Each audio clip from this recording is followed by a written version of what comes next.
How's it going, my nerds? You found yourself in another episode of As always, I am the ManNerd. And I am Skystar. So what's going on, man? You excited about this one? A little different than we've been doing. I'm very excited about this one. Yeah, this is going to be brand new, people. Brand new. We have very strong opinions that we have not talked about yet with each other. So, yeah. Very strong, very complicated opinions. We'll see how complicated it gets. So this is going to be a brand new movie that just came out called Black Widow. So Right. The newest Marvel movie. And it's not based in the actual timeline that we're used to after, Infinity War and Endgame. It's a little bit different. We'll go into that a little bit more as we get in depth. But before we get into that and before we get into our, no spoilers movie reviews, which I kind of want both of us to do that this time, I just want to talk about Marvel. So have you seen all the Marvel movies, Sky? Yeah, I started watching them with the Incredible Hulk back in the early 2000s, which people tend to forget. Oh, yeah. The Incredible Hulk is part of the MCU, which is understandable. Yeah, even though they recast the main character in that three times. Yeah, but still, that was actually a pretty good one. I enjoyed that. I didn't like the first one, the Hulk, but I did like the Incredible Hulk. That was pretty good. Yeah.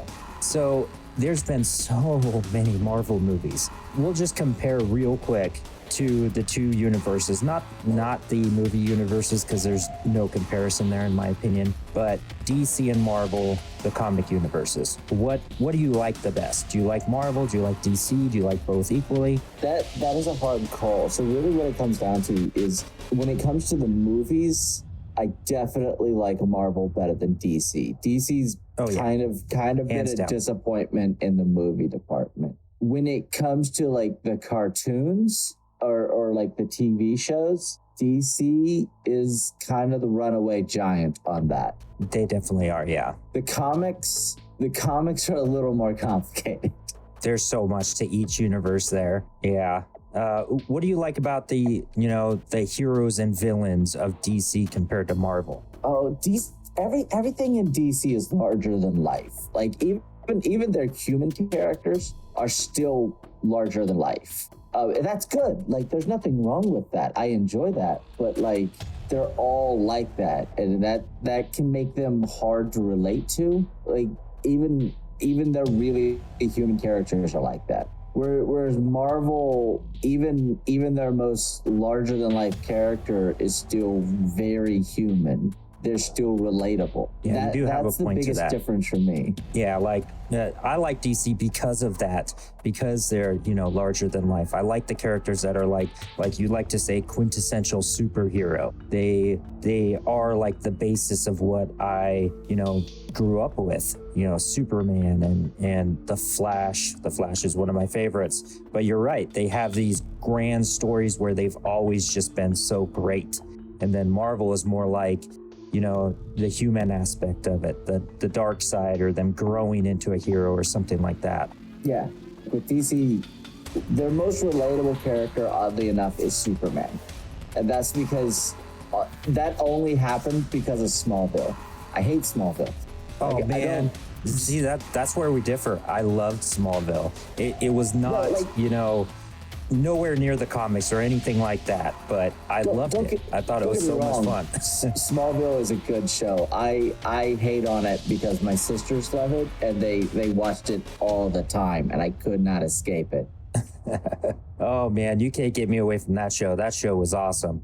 But, you know, towards the end, like most shows, especially, you know, the CW, or they were the WB back then, I believe. They changed a couple of times. It got a little weird. But Smallville is also a good example of why DC keeps messing up in their movies. DC tells a great Superman story, but they completely fail to ever tell a Clark Kent story. They've got it the wrong way around. Yeah.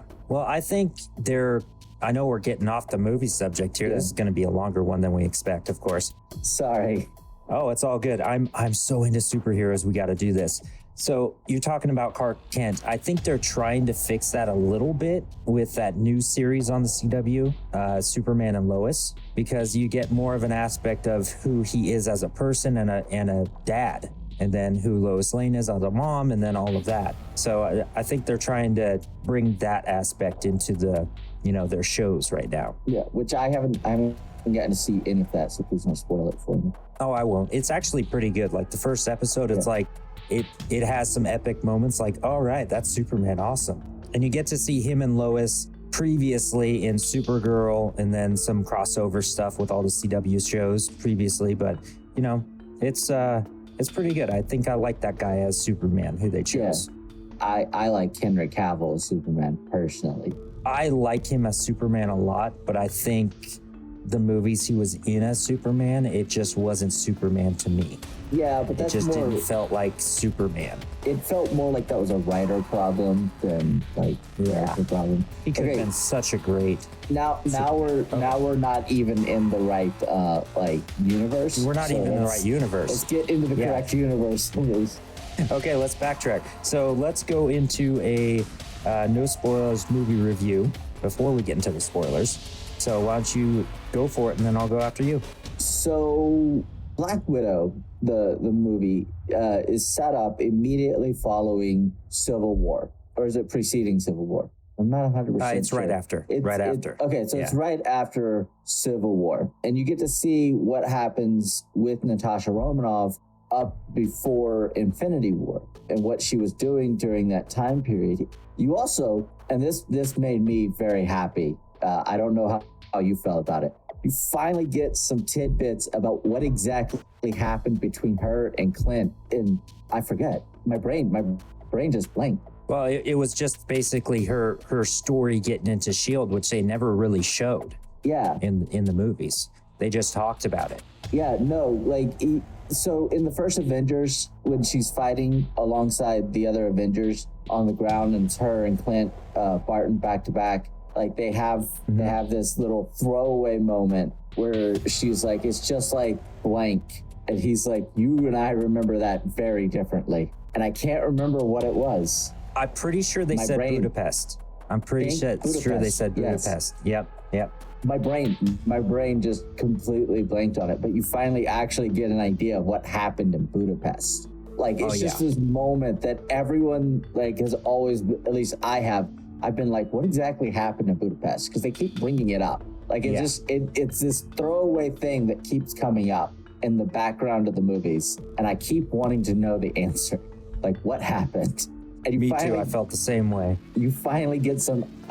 You don't get the whole story of that, but it does allude to give you an idea of what happened. Yeah, you get a little bit of it, definitely. A little bit of her backstory too. Yeah. Now, what about the rest of the movie? How did that, flow for you? We're still in the no spoilers review here. So you get to meet. It's not a real family, but it's about as close to a real family as you'd ever get to see with someone like Natasha Romanoff. I think you're going to start spoiling something if you go into that right now. Yeah, so I'm going to try to avoid going any deeper than that. You get some idea of how she became the Black Widow and where even the Black Widows came from. For comic book fans, you finally get to see an in-universe Red Room, Taskmaster, obviously. You get some interesting and divisive reveals about Taskmaster. Yes, they changed it so much, which we'll talk about that. And you even get some really cool moments with Natasha and all that's going on. And they even this movie was kind of I'm sorry for the way we've treated this character from Marvel. Like the whole movie, a lot of the movie felt like that. It felt like Marvel trying to apologize for the fact that they have treated this character kind of poorly. And overall, and there's two characters that didn't get, their origin stories. Two of them. Yeah. Guy and her. Yeah. And this was kind of Marvel saying, we're sorry that we flubbed so hard on this. We're going to do better. There was still stuff in the movie that I didn't like, but I did feel the apology from Marvel. Like we know we messed up on this character. I didn't actually think of that. I was more selfish on this, thought about my expectations and where everything fell in comparison to that. But yeah, I can see that for sure. All right, well, I'll just jump into mine there. So, no spoilers, movie review. Black Widow was pretty fun, and it sets you up right off the bat. It got me kind of excited right off the bat, and it makes you want to know more about her origin story, which I felt like it didn't really live up to my expectations in that aspect of it. You get little tidbits here, and I know they weren't going to do like a full origin story, like how she grew up, how she was trained, all of that, but I kind of wanted a little bit more of that, so they kind of kept that out of it. And one of the biggest things for me was that movie, it was fun. It happens right after Civil War, like you said, and then right before Infinity War. So you get a little bit of insight into what happened while they were on the run and how she met up with, well, you don't really get that, but you kind of get an idea how she met back up with Captain America eventually, and then where they ended up. So that's kind of cool. You get a little bit of that. But the problem with me was we've had so much after that it just felt like a filler. It didn't feel like anything I was talking to somebody that said it felt like there was no high stakes in that because you already know what's happening. So there was no high stakes. It felt too late. It felt like the movie should have come out like a few years ago. It should have, yes, for sure. It would have had a different feeling to it for sure. If it came out before Infinity War, that would have been perfect. Yeah, this movie, amazing. Honestly, the timing of this movie mattered so much that, frankly speaking, if they had released this movie immediately following Civil War or somewhere in that strike zone, it would have boosted my opinion of this movie considerably. Oh yeah, absolutely. Yeah, because there's a lot to love about this movie, but the general aspect of the story and how where it began, where it went, it just did not live up to my expectations based on everything else we've seen. And I've been keeping up on those Marvel shows too. The WandaVision, Falcon and Winter Soldier, Loki, all of them. Oh, Loki. Oh yeah, we can't get into that. Yeah, that's different awesome. Video. Oh man. Okay, so let's just get our ratings out of the way here. What do you rate this bad boy? I'm not gonna lie, this one was rough to rate because on one hand, I really wanted to just genuinely love this movie, and like my gut reaction is just give it a D20. But the timing of the movie wasn't great. Like when it actually came out, and there were some pretty solid nitpicky moments in there, which they just irritated me and kind of hurt the enjoyment of the movie overall, especially when it comes to Taskmaster, which we'll get into. So yes. I'm struggling between a D8 and a D10. Yeah, for me, I was going between a D6 and a D8, to be honest. Like certain aspects of it, characters and, visuals and all that, yeah, I could definitely go for a D20, but as a whole, I'd probably have to go back down. So I'm going to go with a D8 on this guy. I'll probably end up going a D8 as well. Like I said, I wanted to love this movie. Oh yeah, I feel you on that one. So let's jump right into the beginning of it. Let's jump right into the spoilers here. Spoiler alert. Spoiler alert. what was it, 1995 or 94? I think it was 1994. Yeah, it was 94.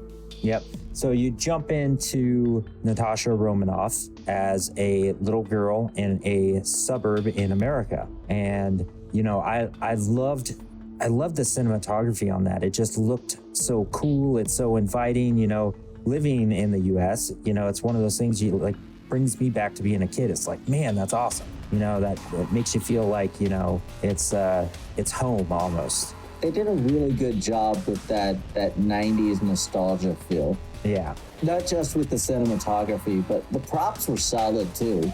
Like they did a solid job with their props. And that's actually usually where movies can get a little lazy, is those background props, because they're like, oh, no one's going to pay attention to that. So they actually did a good job there. I had the chance to see the movie a couple of times. So yeah, they did a good job on that. Now you get to see there's this family with her, and then her dad comes home, and then it just starts to get weird right off the bat. They start to talk about, today's the day we're going on a big adventure. 2 girls, the mom and dad. The dad's David Harbour, which later on is going to be Red Guardian. From the trailers, you just know that. So that definitely threw me off, but then it made sense. As they were going, I was like, oh yeah, of course. Knowing the backstory of Natasha, you're kind of like, okay, so I get it. Why don't you expand on that a little bit? I don't want to take all the airtime. Oh no, you were doing great. Yeah, so the movie starts out on a bit of a slow roll, which I did enjoy that. Like you get a bit of a slow roll at the beginning. Like it's introducing you to these characters, but like minute by minute, and you can almost just tick it off as it goes along in that first section of the movie. Like you meet the girls, you meet the mom, like you meet Natasha, you meet her sister, quote unquote. You meet her mother, again, quote unquote. This whole family's quote unquote. You meet her dad, and as soon as your dad comes home, like that's the first tick, and that it changes, and like it picks up pace a little bit, and you can almost measure it from there. Like he starts talking, and he says, "Let's go." Like we're going to go on this adventure now, and like that's the second tick, and then you hear, and then like. Suddenly they're packing, and like things just keep speeding up, and then they're in the car and they're driving away and they're being chased, and it's just little by little, like it gets faster and faster and faster until you get to this moment when they're at a plane, like in this private dirty little hangar off in the middle of nowhere, and suddenly cops show up and everyone's just shooting, and it gets real exciting real fast from there. And then it brings it back down. And the whole movie's just up and down. And it paces itself really well. Like its highs feel like they're where they're supposed to be, and its lows feel like it's where they're supposed to be. And overall, the movie paces itself really well. So I did enjoy that. Yeah, you have a point there. And it seems like the lows aren't too long. You know, you get some lows, but there's a reason for it, and you don't feel bored. You're like, okay, it's leading up to something, and then it does. Like everything feels appropriately paced, and it's at this moment like they get in the plane, and they narrowly escape, obviously, because that's how these chase scenes go. They get to Cuba, where is basically where you find out they're all Russian spies. Yep. Even the kids are basically Russian spies. I mean, not on paper, but I mean they might as well be, because their mom and dad. Natasha almost was. Yeah, she was on her way already. Yeah. And that is when you first get, like, they're taken to the Red Room. And they do a really good job of showing the sort of betrayal, because like neither Natasha nor her sister Yelena were expecting what came next, which was to be taken away to the Red Room. I think Natasha was. She was, because she already went through the basic training, but was taken away to go to America. I think so, but at the same time, I don't think she was expecting it to be like this. I feel like she had different expectations.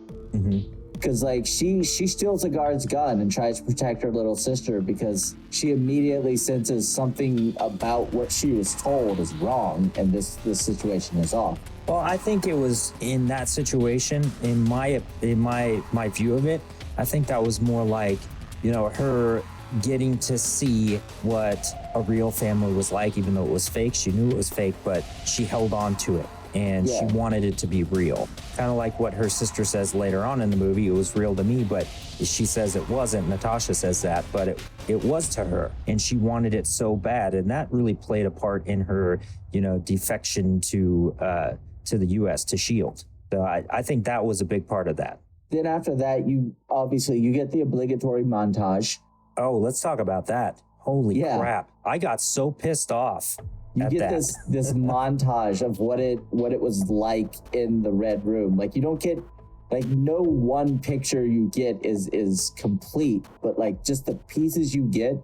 Yeah, I'm with you. I was like, this is awful. Who would do this to another human being? Oh man. Which makes sense. Stealing girls and training them to be, killers. Jeez. Which makes sense, because like in the comics, Natasha Romanoff never has a happy childhood. Like, every version of the Red Room is awful. They're different kinds of awful, but they're always awful. And the movie did a really good job of displaying that. And even later in the movie, like, some of their throwaway, really dark jokes, get into some of the terrible things that were done to them in the Red Room. Yeah, I know exactly what you're talking about. Like the, hysterectomy stuff. Yeah. That's messed up, man. That just made me hate that whole organization and that Dreykov even more. And this is before we even get into like the mind control. And not we like, kind of get hints of it, but not like the the extent of it. Yeah, no, it's bad. I mean, it's bad. Like, you shouldn't do that to another human, but it's also good in the sense, like, this is Marvel kind of dipping their toe into the darkness a bit, which is something we haven't really seen them do up until this point. Marvel, even at their darkest moments, have always tried to be kind of lighthearted. They've always tried to make it dark, but not too dark. There's still a bit of light. But with Natasha, you can't do that. So her origin story is just, it's horrible. It really is. They actually let her origin story hit, and it's like, oh God, this is really bad. Like, there's no way to lighten this up. Like, this is just bad. And I appreciate that. All right, so let's move on a little bit further. So after that intro and then the montage we talked about, which I didn't actually catch this till the second time, the montage in the beginning, with the children being taken and then their training and everything, and then little things here and there. It literally tells you the whole movie right there. Yep. It gives you everything right there, and you just don't know what it is yet. Even the pigs, and then the different people, and the political figures all around the world, and all of that. It gives you everything right there.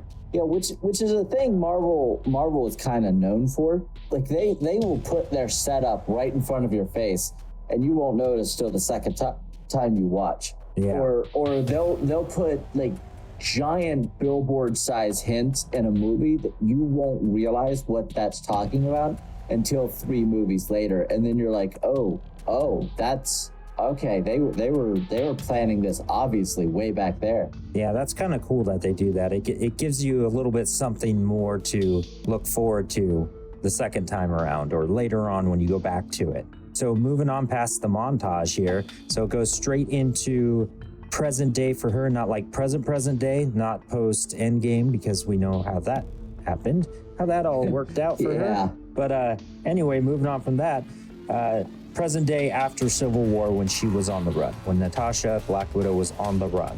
And then it shows you what she did right after that. So let's fast forward to the introduction, Taskmaster, because that's when stuff really started to pop off, in my opinion. Oh, yeah, so you get to see Natasha on the run. Like, she meets up obviously with the contact she's known for a while.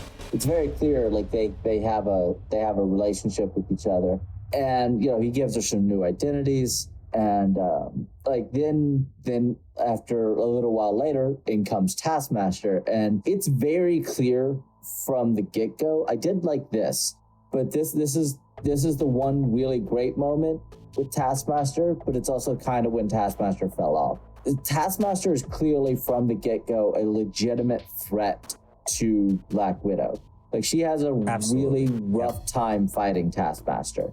And it's because Taskmaster can copy all of her fighting abilities and her fighting styles, and that can make it really hard to fight when someone's equally as skilled as you at fighting. And knows other people's skills too.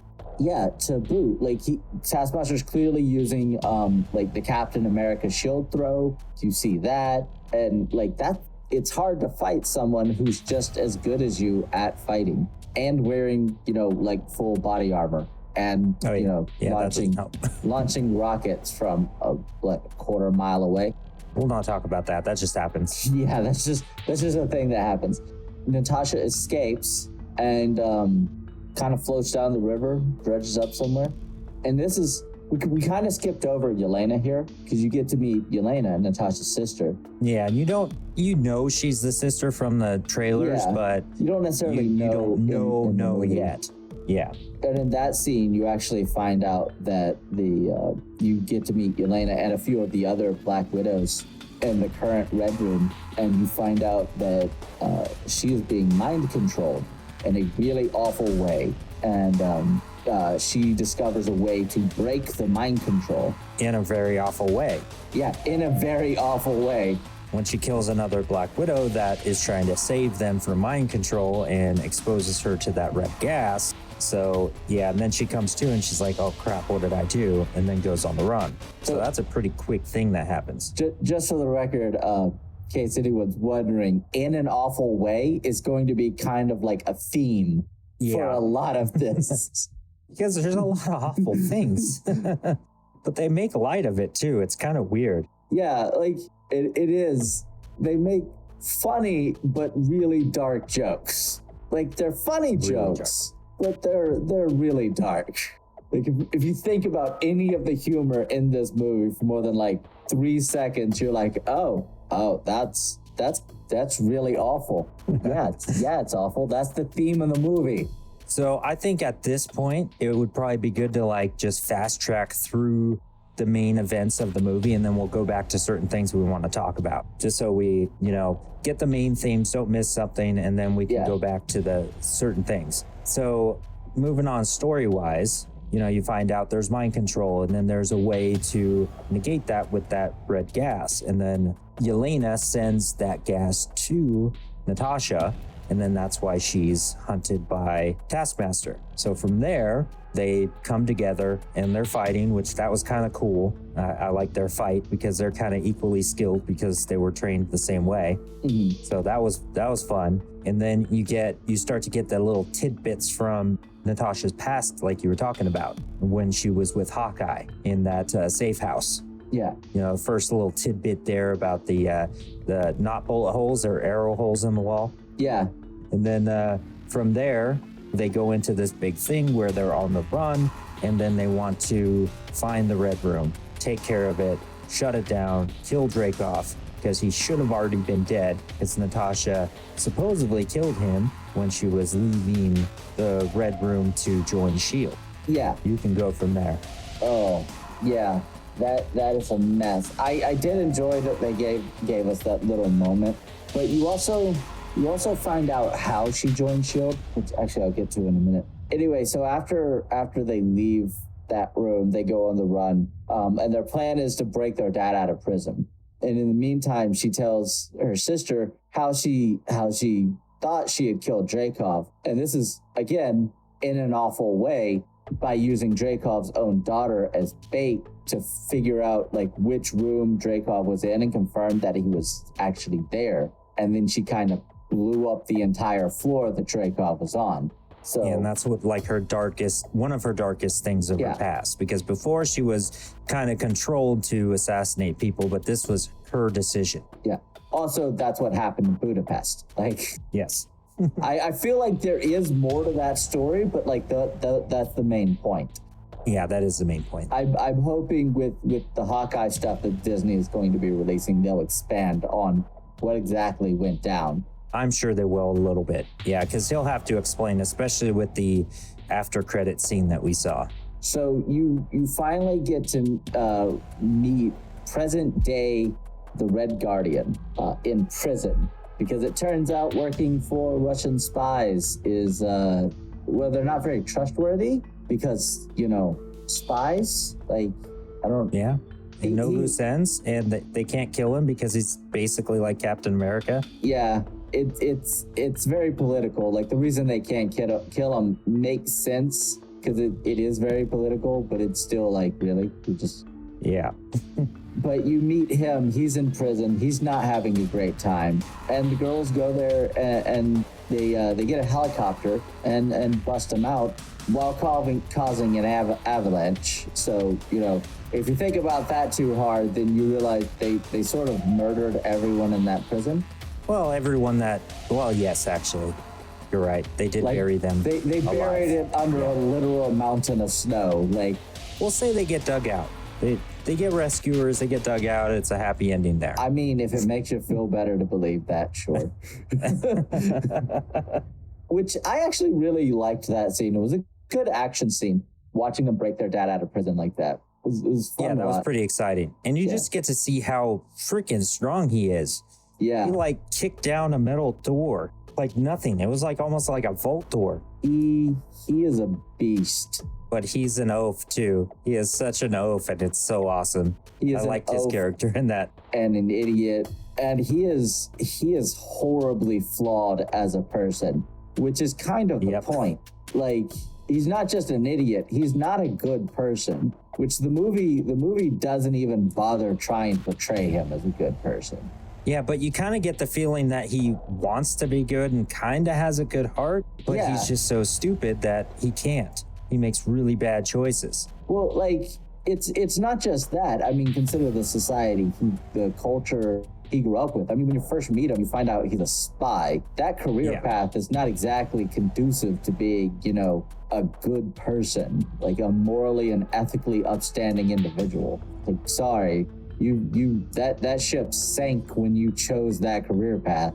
But what I like about his character, the way that they portrayed him, and that is, like, he's a bad person, but you also love him. Yeah, I love that character. He's so hard not to like, though. And weirdly enough, like, so soon after they break him out, they're like, hey, so we need to go find our mother, your supposed wife, so that we can figure out where the Red Room is, because they know that she knows, because she's always worked for Dreykov. So they figure we'll find her. She can at least, like, tell us where to start. So they go and find her after a number of the aforementioned very dark jokes. Dark jokes, quips back and forth, all of these weird pseudo-family moments, yeah. Yeah. So they find the mom. You know, they talk to her, and they have a very awkward family dinner. Like, there's which is understandable. Like, there's no way that family dinner couldn't have been awkward. There's just no version of that I can conceive that could have gone well. Yeah, it was funny, awkward, and dark with the pig thing. You know, the pig almost dying, to really set in the point of the mind control. And then the reveal from Yelena to Melina about how she was brainwashed by her work. So that really sets in there too. Yeah, there was a lot going on there. Weirdly enough, it's this awkward moment, but it really, I think part of the point of it was to show that families are what you make them. Like, you don't really get to choose your family, but you try to do the best you can with what you have. And that's sort of what they tried to do. They failed. Like, let's be clear. Oh yeah. They all failed horribly, in their own ways. I mean, heck, even like Yelena. Like, Yelena's the only one that didn't. Because Yelena points out, even when Natasha had a choice, like, to be fair, Natasha didn't have a choice most of her life. But then even when she did, she still chose to cut the only family she ever knew out of her life. Yes, she did. She didn't go back. Yeah, she didn't go back. And that was kind of Yelena's problem. She's like Yelena gave her credit for not having a choice for most of it. But then she's like, look, you had a choice when you left. Like, there was a point where you could have made a decision and you chose not to include me. So, like, that's on you. And then, of course, you find out the mom is a traitor. Well, Yes. I don't know if traitor's the right word there. So let's explain that a little bit. So you find out that she called the Red Room while they were there after having this emotional talk with Natasha. And then from there, it looks like, she betrays them and they all get taken. And there's some funny moments in there. And then from there, she goes to Dreykov and she's having a talk. And then you find out, wait, that's not Melina. That is actually Natasha wearing one of those crazy face things that changes your face to look like somebody else and a wig. So she looked like Melina, but it was actually Natasha. And then Natasha, what you thought was Natasha, is actually Melina in the cells over with Alexei. So that was part of a bigger plan to take down the Red Room, which they came up with in 5 minutes? It had to be 5 minutes. Yeah. Also, just a quick thing. I just noticed. It's probably nothing, but just is weird to me. Notice that all the female names end in A. Every single one of them. You're right. I'm sure someone that knows names and why names are the way they are better than me might have an answer for that. But yeah, all the female names. All the main ones, at least. Yeah. Yeah, all the female names end in A. Just yeah. You've got a point there. Yep. All right, so fast tracking through that, they take down the Red Room. And then all is well. They have a big family moment, all of this. And then finally you get to see Natasha as the Black Widow that you remember from Infinity War, with the blonde hair and the short blonde hair, and then the ship that they had. So you get to see that. You know where it goes from there. But the biggest thing in between that, when they're at the Red Room, is Taskmaster, that reveal. Let's go into that, man. This is where Marvel disappointed me. So you find out that Taskmaster is in fact actually Dreykov's daughter. Antonia. And he didn't die. He didn't die, but in an awful way. As you're seeing, it's a theme. So apparently Dreykov used a lot of the same procedures that he used on Black Widow to heal and, honestly, for lack of a better word, repair his own daughter. She's clearly got cybernetics in her. And in fact, her abilities are computerized. Like, you see a chip getting put in her head that allows her to program her abilities so that she can fight better. Which totally goes away from Taskmaster, which was an actual ability from the comics. But you know what? I could have let that go. I get it makes a lot of people really mad. Personally, I could have let it go. Heck, even changing Taskmaster's gender wasn't that big a deal to me. Yeah, that's fine. It's never been that important to the comics anyway, at least as far as I know. What killed it for me, what really hurt me, was watching Taskmaster be fully subservient to, frankly, a B-rank villain like Dreykov. Oh, yeah.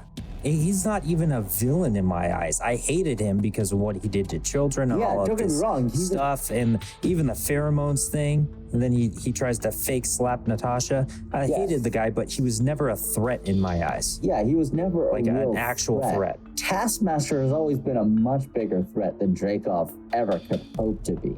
And yet, Taskmaster is answering to Dreykov? No.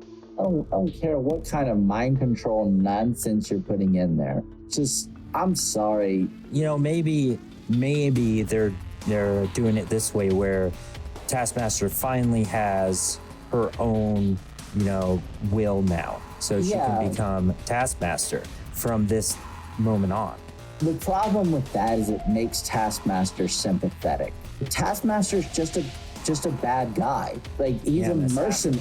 Well, he's not really straight up an assassin so much. Yeah, you're right, a mercenary. Taskmaster was always a straight up mercenary. Like, more than happy to do whatever as long as someone's paying the bill, Kind of like a Deathstroke. I'm not saying that Taskmaster can't have sympathetic qualities. I'm saying that overall the character's never really been sympathetic. Yeah. I don't want to feel bad for Taskmaster. Taskmaster's a bad guy. It was a villain. Right? A villain through and through. Well, I mean, Taskmaster would probably think of themselves exactly like that. Like, or as long as it suited their own ends, they don't care. Yeah, you have a point there. They did make, Taskmaster, you sympathize with them, you feel for them, and you shouldn't. That character was never like that. Yeah, I get you on that. I never even thought of that. Yeah, that's what really killed Taskmaster for me as a character. I like watching Taskmaster fight. The fights were well choreographed, but like I don't want to feel sympathy for Taskmaster. I'm hoping there's a chance that this isn't the real Taskmaster, or at the very least, this isn't the Taskmaster we're used to in the comics. Maybe that's a different character that's coming, because they did say that this was part of a larger thing that was going on, a larger project for Dreykov. So maybe this is just like a Taskmaster variant. Yeah, now getting into Loki a little bit there, but yes, with that phrase, variant. We'll find out down the line. And if that's the case, I can look at this a little more favorably. But as it stands, it hurt me to watch this one. Yeah, I'd say I liked, a lot of aspects of the movie. I really liked the characters because they were fun. Alexei was fun. Even Melina was fun. And then Yelena, they really pushed you wanting to like her.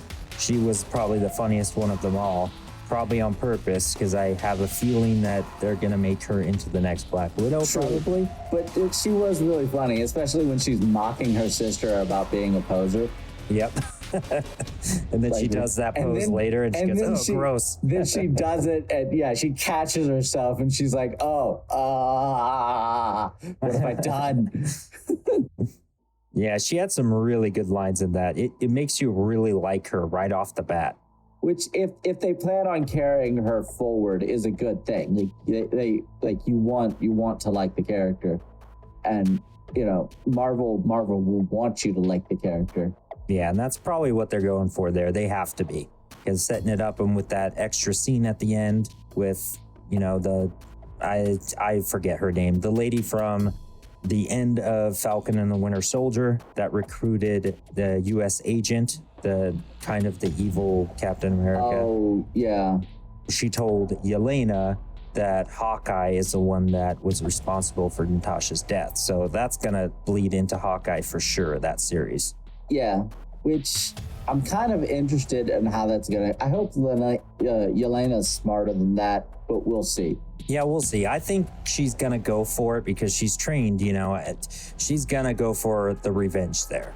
For sure. And then I think she's going to be pulled, the other way and then seen the light and then probably become Black Widow or something else. We'll see. But there's hope for that for sure. There's options. There's options there. All right, so let's wrap this up. What's your favorite scene of the movie? Favorite scene of the movie is honestly going to be Yelena. Like it's not one of the combat scenes. It's the scene where she's sneaking around the Red Room and she gets kind of disgusted at herself for posing. Like I love that because I have siblings of my own, and like anytime I find myself mimicking them, or worse yet, one of my coworkers, my floor staff where I work, because I work with a lot of younger people. Anytime I accidentally say something that they normally say, I catch myself and I'm just like, oh no, what have I done? Crap. Yeah, that was a good scene. I did like that. That one did pop out. Let's see here. My scene. I would say probably my scene that I liked the most. It was just a simple one. It was at the beginning when they're fleeing, going to that runway, the old beat up hangar you're talking about to get on that plane. And you see Natasha in the car and she is just distraught. And then she's looking out the window and then they go by that football field. And then there's that song going on in the background. And then you could just tell that that's what she really, truly wants. And that tells you everything you need to know about why the character did what she did later on in her life, why she became an Avenger, all of that, because that's where she truly wanted to be. I thought that was a good scene. That really gave me the feels. Yeah, no, that was a good scene. It was a good setup moment, which did pay off later in the movie in the room when her dad sang it back to her, or Alexei sang it back to her. Yep. Yeah.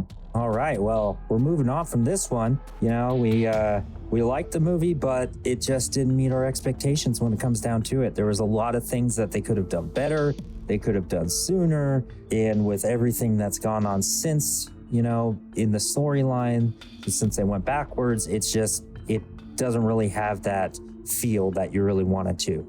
Wanted it to. It doesn't hit you in that place you wanted it to. It ended up dropping the ball in just those few wrong places that made so much difference. So much. It made the difference. Yeah. All right, well, move on to the next movie next time and keep on doing this. You know, we've done some movies we don't, you know, absolutely love, but we'll get back to the loved ones too. So moving on, we'll see you later next time. Ta-ta, everyone.